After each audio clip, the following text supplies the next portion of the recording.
Bonjour à tous et à Bonjour. toutes, nous sommes très contents de vous retrouver dans cette nouvelle vidéo. Aujourd'hui on revient avec une vidéo mise à jour puisque la vidéo qui concernait les capteurs de glycémie sur notre chaîne YouTube datait de 2021 et du coup nous sommes en 2024 et donc dans cette vidéo nous allons vous présenter les 4 capteurs de glycémie qui sont remboursés aux patients en 2024.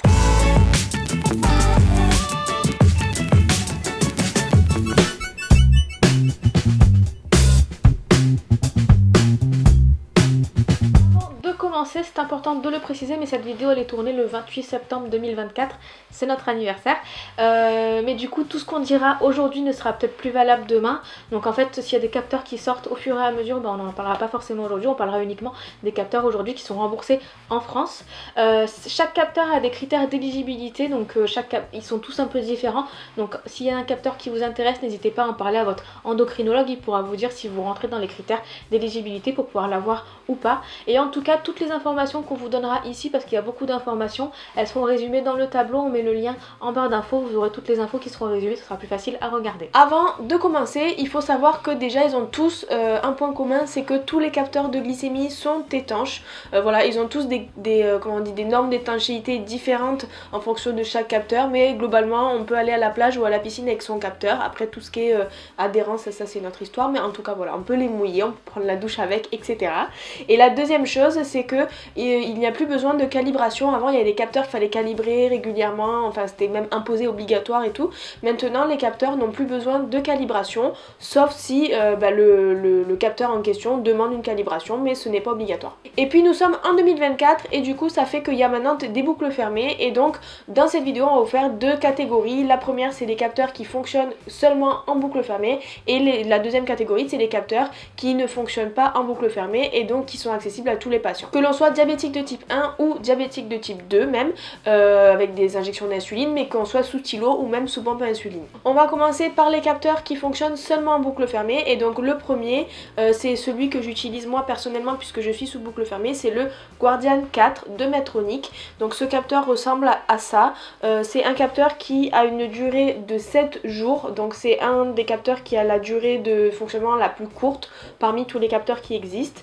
Il ne fonctionne seulement qu'avec une pompe à insuline puisque c'est une boucle fermée, et donc c'est la Medtronic 780G, et donc du coup les glycémies se voient directement sur la pompe, même s'il existe également une application mobile qui permet aussi de visualiser sa glycémie sur le téléphone, mais ça demande quand même du coup d'avoir la pompe à insuline avec soi. Et enfin pour ce capteur, en termes de précision, on a noté ce qu'on appelle, vous savez, les MARD. Donc MARD c'est un chiffre qui donne la précision du capteur, et pour vous donner simplement l'idée, c'est que plus le MARD est élevé, moins le capteur est précis, et donc pour le Guardian 4 le MARD est à 10,6%. Le deuxième capteur qui fonctionne en boucle fermée, alors celui-ci il fonctionne avec toutes les autres boucles fermées, donc si vous voulez une boucle fermée, si c'est pas Medtronic, vous pouvez vous dire que le capteur ce sera forcément le Dexcom G6.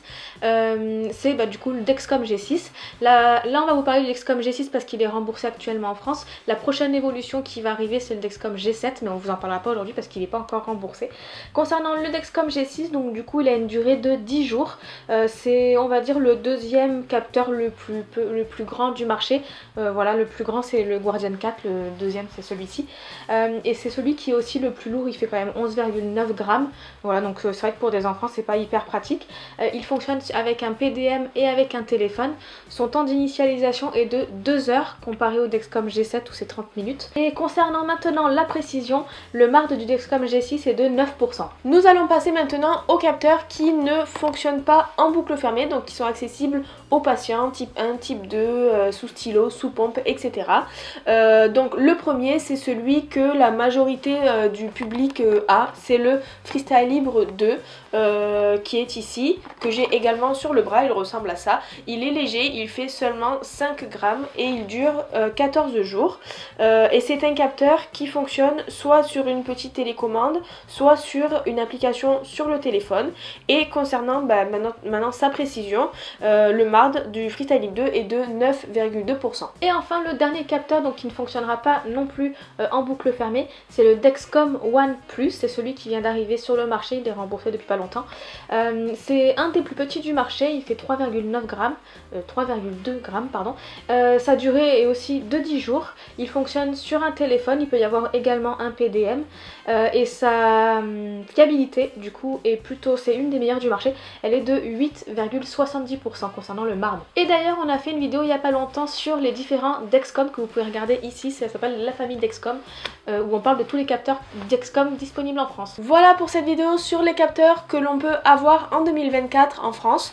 Si vous jamais vous posez des questions sur la façon dont se pose le capteur, dont il s'utilise, etc. Allez voir sur notre chaîne YouTube, on a fait plein de vidéos, notamment voilà sur le Freestyle Libre 2 comment il se pose, ou le 1, bon bref les deux se posent de la même façon, ou sur le Dexcom One Plus comment il se pose, le Guardian en fait on a fait plein de vidéos sur comment se posent les capteurs, donc allez voir. Et puis on a fait aussi des vidéos sur les capteurs qui fonctionnent avec des montres connectées et tout, donc n'hésitez pas à aller voir aussi sur notre chaîne YouTube, il y a tout ça.